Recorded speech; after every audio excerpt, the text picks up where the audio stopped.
আগরতলা পৌর নিগম এলাকার আত্মতায় থাকা বিভিন্ন বিষয় নিয়ে পর্যালোচনা বৈঠক অনুষ্ঠিত সোমবার।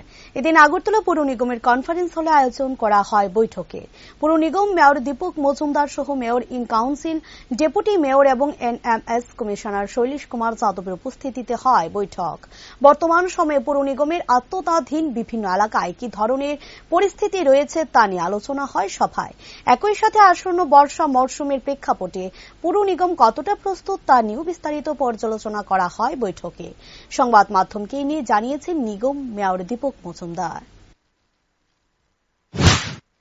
নিগমের MIC meeting, mayor council meeting, মূলত মিটিং আমাদের মধ্যে উপস্থিত আছেন ডেপুটি মেয়র আছেন, পৌর নিগমের এমআইসি মেম্বারগণ আছেন, আমাদের কমিশনার এডিশনাল কমিশনার সহ বিভিন্ন আধিকারিক, বিভিন্ন জোনাল চেয়ারম্যানগণ ও এডিশনাল কমিশনার যারা আছেন, বিভিন্ন আধিকারিকরা মূলত কয়েকটি বিষয় নিয়ে আগরতলা শহর এবং পৌর নিগমের একটি বিষয়, গুরুত্বপূর্ণ বিষয় নিয়ে এমআইসি মিটিং হয়।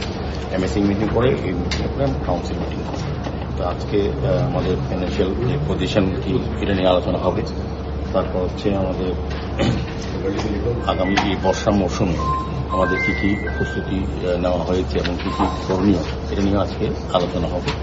এবং আমাদের যে ওয়ার্ডিংগুলি আছে এগুলি নিয়ে বিষয়ে আলোচনা হবে, কারণ আমাদের কিছুটা রেট আমরা বাড়াবো, আলোচনা আছে, এজেন্ডার মধ্যে আছে, আর বিবিধ আলোচনা আছে।